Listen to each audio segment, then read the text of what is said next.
Horrifying TV show murder, The Jenny Jones Show. Have you ever heard of The Jenny Jones Show? Hosted by comedian, singer, and talk show host Jenny Jones.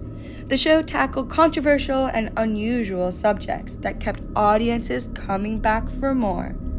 The 90s was a time of shock value television, and this show was no exception. Produced by Quincy Jones David Salzman Entertainment and Telepictures Production, the show was known for confrontations between former bullies, paternity tests, out-of-control teens, and people with crushes on one another. It was on this show that a guest, Jonathan Schmitz, took things too far. Keep watching to find out. Unfortunately, the episode never made it to air, but an excerpt was released where Jonathan was informed about his gay crush. This event would have been shocking enough on its own, but things took a tragic turn a few days after the taping. According to reports, John went out for a night of heavy drinking and returned home to find a note from Scott Amadore at his door. Agitated by the advances, Jonathan withdrew money to buy a shotgun and went to Scott's home where he shot him twice in the chest before calling 911. Let's paint a picture. In an effort to better understand the situation, imagine going on a talk show to play a prank on someone as their secret admirer. The bright lights of the studio, the buzz of the audience, and the thrill of being on national television all add to the excitement as you wait for your cue. You see it as a harmless joke, a way to have a little fun and make a few laughs. A few days pass since the show. Then out of the blue, a sharp knock at your door jolts you out of your mundane routine. That's strange, you think to yourself. As you approach your door, you can feel your heart pounding in your chest. Who could be visiting me at this time of night, you wonder? The knocking continues, growing louder and more insistent. You take a deep breath and you proceed to the door, unsure of what to expect on the other side. As you peep through the peephole, your heart sinks as you see the face of the man you pranked on the show. "Evening," he says, his voice cold and unfamiliar. You open the door, your mind racing with a million different thoughts and emotions. But before you can even process them, you find yourself staring down the barrel of a gun, held by the very person you thought you were playing a harmless prank on.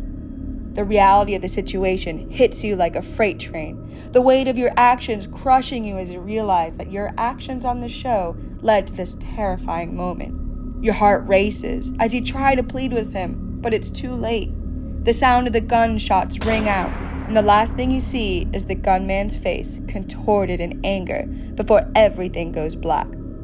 This is how it might have went down at the house of Scott Amadore on that very night. But why did John kill Scott and not just shout at him or try to beat him up, like how someone might normally react if they feel upset? Proceeding to buy a gun and then shooting them in their own home is simply way too far. It shows that Scott wasn't just upset, but he was going through something far deeper. What is interesting to note as well is that Scott called 911 straight after. This shows that either he felt bad about what he did, or he simply wanted to be the first one to notify the authorities, in order to perhaps get a lighter sentence later on in court. During the trial, Schmidt's defense attorney argued that his client was diagnosed with manic depression and Graves' disease, and that the humiliation he felt on the show pushed him to commit homicide. The lawyer used an argument that the defendant's actions were a result of fear and shock over the revelation of gay attraction. In 1996, Schmitz was convicted of second-degree murder and was sentenced to 25 to 50 years in prison. However, in 1999, his conviction was overturned and he was reconvicted of the same crime. The Jenny Jones Show murder case was a huge media sensation, with many questioning the responsibility of the show and the events that occurred.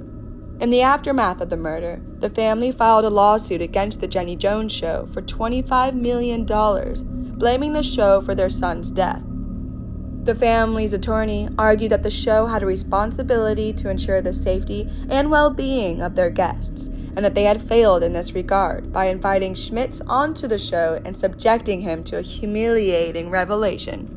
They also argued that the show's producers should have been aware of the potential consequences of their actions and taken steps to prevent them. Ultimately, the case was settled out of court and the amount was not disclosed. The case is widely debated and discussed, with many still wondering about the extent of the impact that reality TV can have on its participants. It's clear that the incident was a perfect storm of poor judgment, mental health issues, and the pressure to create sensational television. The show's producers have stated that they did not anticipate or intend for Schmitz to commit the murder, but their actions played a significant role in the tragic events that transpired. This serves as a warning about the dangers of sensationalism and the need for accountability in reality television. It's also important to remember that mental health awareness is crucial and that it should be taken into consideration when working with vulnerable individuals. The Jenny Jones Show is not alone in the type of sensationalism shows aired in the 90s. Other talk shows like The Jerry Springer Show and Ricky Lake's Show shared the same format and subject matter and also received criticisms for their lack of responsibility and accountability. Additionally, statistics show that the LGBTQ+ community is at a higher risk for violence and discrimination. In the U.S. alone, at least 1 in 6 LGBTQ+ individuals have experienced a hate crime, and this number is likely underreported due to lack of trust in the criminal justice system. Furthermore, the use of the gay panic defense in Schmitz's trial was widely criticized. This defense strategy, which argued that Schmitz's actions were a result of extreme emotional distress caused by the revelation of Amadore's sexuality, has been banned in several states and is no longer considered a valid legal defense in many jurisdictions.